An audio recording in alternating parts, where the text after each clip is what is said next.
السلام عليكم ورحمة الله تعالى وبركاته. اليوم إن شاء الله عندنا درس الأسبوع اللي غادي يكون إن شاء الله هذا الشكل اللي هو طبيعة صامتة، ولكن غتكون أيضا بالصباغة المائية وهي لاكواريل. أول شيء كنديرو حنا كنقسمو الورقة اللي عندنا على شكل أفقي وعمودي. كنديرو مركز الالتقاء او محور التماثل اللي كنشوفه. كنحددوا الشكل على حسب النصف اللي كنديرو، شكل دائري بطبيعه الحال. دائما كنحاولوا اننا نقربوا الاجسام او الاشكال اللي عندنا على شكل اجسام اللي قريبه لها. وهنا كنلاحظوا بان عندنا جوج دوائر، كنحاولوا اننا نوضحوا الدوائر. هي ما واضحاش عندكم في الشكل، ولكن كنحاول نديرها بقلم خفيف لانني من بعد غادي نخدم عليها لاكواريل. الوغ درنا الدائره الاولى ثم الدائره الثانيه كما ترون. كنحاولوا نحددوا ونشوفوا الجسم اللي غادي نديرو. عندنا المائده او الشيء اللي محطوط عليه هذوك الفواكه اللي هو الرمان. غادي نصوبوه على شكل مستطيل صغير او متوازي مستطيلات. ثم عندنا دوائر صغيره اللي هي العنب اللي كتشوفوا. كيف ما كتشوفوا كنلاحظوا الشكل ثم كنطبق على اللوحه عندي. كنعاود نقول لكم ماشي ضروري يكون الشكل 100% مثل الصوره، ولكن مهم انه يكون متوازن وشكل جميل. وممكن تخدموه بالطريقه ديالكم. انا كنوريكم طريقه او لي باز ديال الاشياء، وانتم ممكن انكم تبدعوا كما تريدون. يعني ماشي ضروري ديروا فوتوكوبي ديالي انا او لا في اللون ولا في سميتو. كيف ما كتشاهدوا انني كندير الدوائر كلها ثم كنمحي الزائد. كنحاول انا ننظف اللوحه ديالي او الورقه ديالي اللي غادي نخدم عليها ان شاء الله بحول الله. ايضا ضفنا بعض الدوائر اللي كتشوفوا انني كنخدم الدائره باكملها ثم كنمسح الزائد من بعد على حسب الشكل اللي مطروح عندي. كنستمر في تكميل الشكل الى ان ينتهي، ثم كنحاول نبرز الشكل عندي ونمسح الخطوط اللي كنا درناها لي لين دو باز اللي كتورينا الشكل وكتخلينا الشكل انه يكون كما يجب. بطبيعه الحال النظافه مهمه في اللوحه ديالنا. النظافه دائما تكون عندنا قلم رصاص ويكون عندنا ممحات وايضا منجاره اللي اولا كيتور اللي تكون عندنا الشكل ديالنا. دائما توفر عندنا مواد ديالنا ديال الرسم ضروري تكون عندنا. كما ترون انني تنظف الشكل ديالي باش يبقى عندي فقط الشكل اللي خصني يكون عندي. كنحيدوا لي لين اللي كنا خدمنا عليهم. من بعد كنعاودوا نوضحوا بعض الشيء الشكل اذا اردنا. ما بغيناش ماشي مشكل، فقط كنعتمدوا على هذاك الشكل اللي عندنا. كنعاودوا نخرجوا اماكن الاضاءه والاماكن او الاشياء البسيطه اللي عندنا باش ملي نكونوا كنرسموا يعني نحاولوا اننا يكونوا هذوك الخطوط اللي كنديروا او لا هذاك لو كروكي اللي كنخدموه يحاول انه يكون يعني كومين جيد لينا. كنمسحوا ايضا الاشياء الزائده وننظفوا الورقه ديالنا. نحاولوا نوضحوا ايضا الاشكال اللي عندنا. بعد الشيء مع تتمه تنظيف الاشكال كما ترون الشكل عندنا او لو كروكي اللي خدمناها هو بدا تيبرز لينا. هذه الطريقه السهله يعني الطريقه السهله اللي ممكن توريكم. او دابا انا كنخدم لي مينياتور يعني تصغير الشكل اللي عندي. كنحاول نخدمه بشكل صغير وممكن نفس الطريقه كنخدموها بشكل كبير. يعني فقط كنحترموا يعني نقط التقاطع ديال ما بين الخطوط اللي درنا اللي قسمنا بهم الورقه ديالنا او اللوحه ديالنا اللي كنخدموا عليها، سواء كان شاسي او لا كانت عندنا ورقه او لا كان عندنا اي مواد اي شيء اخر كنستعملوه. من بعد كنحط الالوان ديالي كيف ما كتشوفوا. اخذت احمرا ثم الالوان دائما تنقول بان الالوان ما كتكونش واضحه كما الشكل. يعني كيتغير تقريبا الشكل اللي عندي كيتغير، كيبقاش نفس اللون اللي كيبان في الكاميرا هو اللي كيبان عندي في الواقع. اليوم ان شاء الله غادي نخدم فقط الجزء الاول من الشكل لان يعني الدرس شويه طويل باش يمشي ليا كله وباش يعني كنخدموا فقط نصف ديال العمل لانه شويه خدمنا شويه الوقت. الوغ ما غاديش نقدروا نكملوه كله لانه خصو يمشي لينا في الفيديو، خصو يمشي لان اذا كان طويل بزاف ما غاديش يمشي. الوغ نحاولوا اننا نخدموا لاغيير بلان. لاغيير بلان واخا ما تظهرش لكم مزيان، هو خدمت الازرق لي غامق وخلطت معاه شويه الابيض وخلطت معاه شويه ديال البني باش يعطيني اللوحه اللي بغيت او اللون اللي بغيت، اللي هو ماشي ازرق وماشي تقريبا بحال لو غري اللي غنخدم. وانتوما عندكم الاختيار تختاروا لو فون اللي بغيتو في لاغيير بلان. اول شيء ملي كنخدموا بلاكواريل كنديروا واحد يعني شيته كتكون امبيبي ان تو بتي بو يعني مبلله بعض الشيء بالماء او لا سيب او لا لو جو دو بانتور اللي هو عصير الصباغه، يعني تكون اباز دو باش يساعدنا، يعني حتى لا درنا فوق منه صباغه كتساعدنا انها تمشي بواحد السهوله. ودائما يفو با ابوزي، دائما ما نحاولوا ما نكثروش من الماء، فقط الشيء اللي نقدروا نستعملوه، يعني من في كل ما زدنا في الشيء كل ما كثرنا كل ما كنفقدوا السيطره على اللوحه ديالنا، يعني ما كنبقاوش نتحكموا فيها. الوغ كيف ما كتشوفوا بدينا كنخدموا بلي ديغرادي دائما من اللون البارد الى اللون الغامق. كنحاولوا نحددوا الظلال واللاغيير بلان هو الاول، من بعد كنعاودوا عاد فاش كندخلوا للتفاصيل اولا للشكل. كيف ما كتشوفوا انني كنحاول نديغرادي لي كولور، من بعد غادي نخليه ينشف شي شويه ومن بعد غادي نرجع ليه. نتوما عندكم الطريقه اللي بغيتو، المهم انكم تجيبوا الشكل مزيان، هذا هو اللي مهم. متيهمنيش انا شنو اللون اللي غتختاروا، ولكن يكون عندي لون متوازن والوان شكل متوازن والوان متوازنه.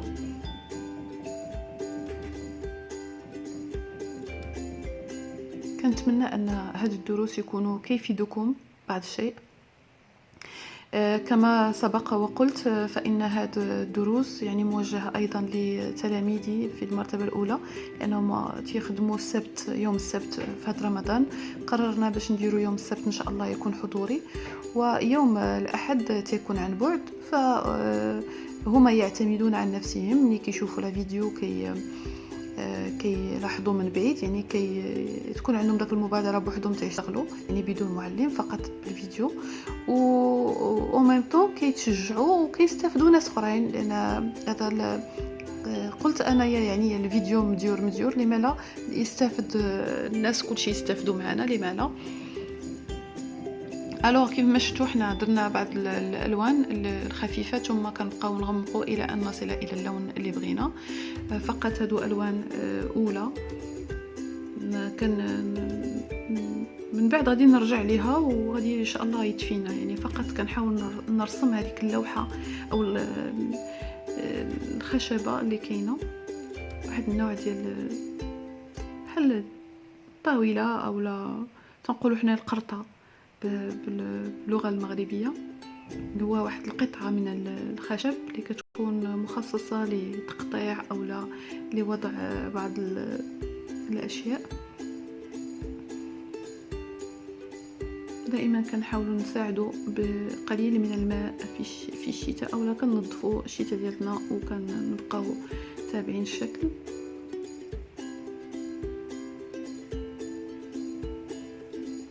ما نتعصبوش مع الشكل ونمشوا بشويه الى ان نصل الى الهدف ديالنا. هاد الصباغه المائيه فهي صباغه جميله جدا، هي ليست بالسهله ايضا وليست بالصعبه، اعيد القول، يعني هي ماشي صعيبه وماشي سهله، يعني الاغلبيه ديال تيخافوا منها، ولكن هي ليست بصعبه. يعني ممكن تعالجها بطرق بسيطه جدا، حتى لا غلطتي ولا شي حاجه ما كاين مشكل.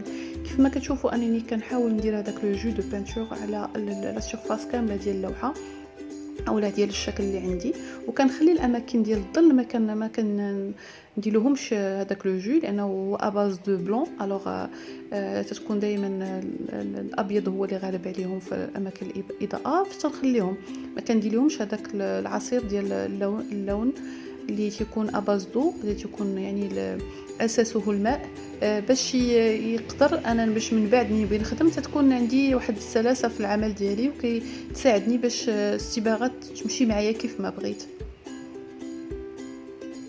فقط الاماكن اللي عندي فيها لون هو اللي كندير فيها لو جو، والاماكن اللي بيضاء اللي كيكون فيها الظل كنخليه. دائما عينيا دائما نشوف دائما العين ديالي كتكون على الشكل اللي قدامي وعلى اليد ديالي، وانني كنزيد كنفونسي في اللون. هاد اللون راه ما تيبانش كوم الفو، راه في الشكل راه تيبان في الشكل اخر.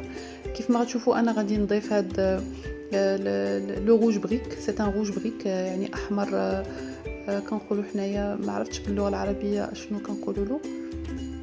لو روج بريك سي ان روج اللي كيكون قريب شويه للاصفر مايل للصفراء. الوغ نعاودوه ومن بعد كنعاودو نضيفوا واحد اللون اللي هو احمر. كنحاولوا اننا نوزعوه 100% مع احترام الطريقه باش كنخدموا في الشتاء، يعني ماشي كنجيو كنحطوه اولا كنلونوا باي طريقه، لا ليست مباحه، بل كنمشوا دائما في عكس الخط اللي عندنا. زائد اننا كنتبعوا الشكل كيف ما هو، كاننا كنصنعوه بحال كتنحتو، يعني نفس الطريقه. كيف ما كتشوفوا انني ماشي كنتبع التلوين وفقط التلوين سميتو، ولكن كنتبع واحد الشكل معين اللي كنصبغ به. نبداو في التفاصيل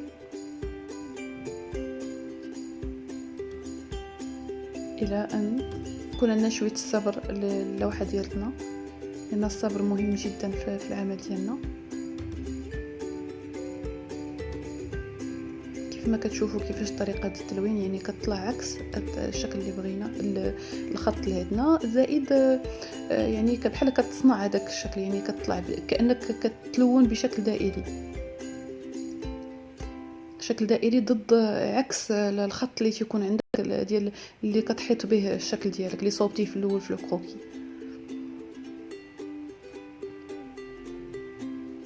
وحنا غاديين الى ان نضيف مكان الظل باللون الابيض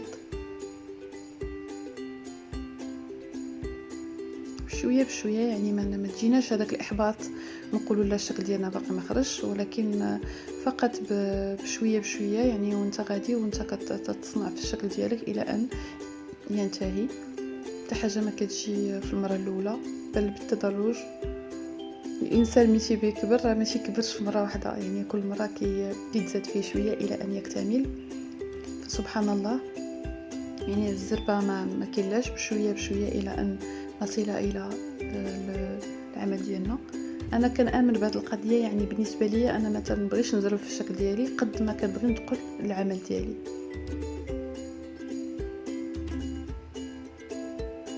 هذا الشكل اللي اختاريناه للتلاميذ كنا اتفقنا عليه البارح. كانت ايمان غترسم شكل وريان شكل، لان كان عندنا البارح حصه يعني في الحضوري، ولكن هما ما كانوا مكملين الشكل اللي كان مسبق، فحاولنا اننا نقادوا الشكل اللي كان قبل. واخترت اليوم باش ندير لهم هذا الدرس، ومن بعد غادي نخدموا العمل اللي كنختاروا ريان حتى هو ان شاء الله من نكملوا هذا العمل. المهم اننا تكون عندنا يعني واحد المجموعه كبيره من الاعمال اللي نقدروا نستعملوها، يعني نخدموها باش نتعودوا اننا نخدموا. كل ما خدمت بزاف كل ما كنعطي راسي فرصه انني نتعلم مزيان. وهذه نصيحه دائما تنقولها لكم، الممارسه هي سبب او هي الشيء الوحيد اللي ممكن انه يعطيكم فرصه انكم تكتشفوا اشياء وطرق. ممكن انا الطريقه اللي كنخدم بشكل، ولكن ممكن نتوما تكتشفوا طرق اخرى تستعملوها وتخدموا بها. كنعطيكم بعض النصائح من تجربتي الخاصه، يعني ما تنخبي لكم حتى شي حاجه، باش كيقول لك واحد المثل اولا قريتها، يمكن قريتها انا شي ولا سمعتها في شي حوار، اولا سأل شي واحد سأل شي انسان انه بغى يمشي، قال له بغى يمشي يعني غادي يمشي عند الله سبحانه وتعالى، قال له بغيت نمشي مفلس. بمعنى مفلس يعني ما عندي حتى شي حاجه، يعني خفيف من اش، من الذنوب. قال له واش خفيف من الذنوب؟ قال له لا، ما ماشي خفيف من الذنوب، يمكن انا ما وصلتش لكم كوم يلفو، ولكن غنعطيكم غير المعنى. ولكن قال لهم لا، بغيت نمشي خفيف من الاشياء اللي كنعرف، يعني انا عندي معلومات وعندي اشياء اللي كنعرفها، علاش ما نبارطاجيهاش مع الناس؟ فينالمون ما غادي نفقد حتى شي حاجه. انا كنقولها وانا يعني 100% مقتنعه بالكلام اللي تنقول. يعني معمر الانسان يكون عنده واحد الحاجه او يكون تيعلم واحد الحاجه ويخبي على الناس اللي كيعلمهم او الناس اللي، شوف، حتى واحد ما غياخذ من رزقك، وحتى واحد ما غادي ياخذ من العمل ديالك ولا من شي حاجه كتبها لك الله. الانسان يحاول ما امكن انه يكون طيب، يحاول ما امكن انه يحسن من الاخلاق ديالو، من ويعطي جميع الاشياء اللي عنده، ابسط الاشياء. يعني خصو يكون فرحان انه يبارطاجيها مع الناس ويفيدهم، لان واحد الوقت ما عرفتيش الله سبحانه وتعالى باننا واحد الوقت غنحتاجوا حسنات كثيره وغنحتاجوا بزاف، يعني لا مواد غادي شوس ممكن نحتاجوهم. الوغ نكملوا الشك ديالنا. بدينا في العنب. كيف ما شفتوا بانني بارطاجيت هذاك اللون الاول، درته في اللون اللي هو تقريبا كنعاود نقول بان الالوان ما كتمشيش 100%، كتشوفوها غريبه شويه على اللون اللي كيبان لي انا في الواقع. اول شيء انني مشيت لمكان الاضاءه وعطيت واحد اللون اللي هو بنفسجي فاتح جدا قريب للابيض. ثم مشيت حيت انا دابا في هذه الصباغه المائيه ما عنديش اللون البنفسجي، فقط كندير الازرق والاحمر وتعطيني هذا اللون اللي بغيت، ونحاول نغلب الاحمر على الازرق باش يعطيني البنفسجي اللي بغيت. حيت البنفسجي فيه واحد المجموعه من الالوان، ماشي فقط كاين واحد غالب للحمراء، واحد غالب للزرقاء، يعني ممكن حتى نضيفو حتى الابيض ويولي بنفسجي فاتح جدا. انا كنمشي نكمل دابا اماكن الاضاءه، كنكمل اماكن الاضاءه.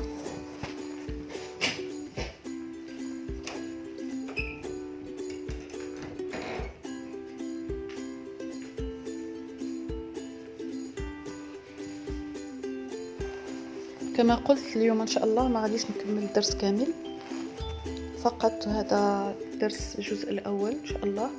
من بعد غادي نشوفوا الجزء الثاني بحول الله.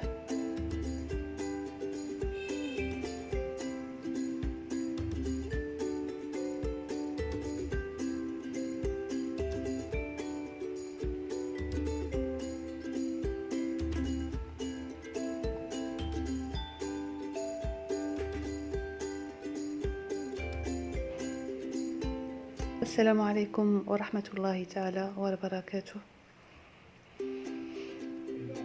نتمنى تكونوا استفدتوا من هذا الدرس.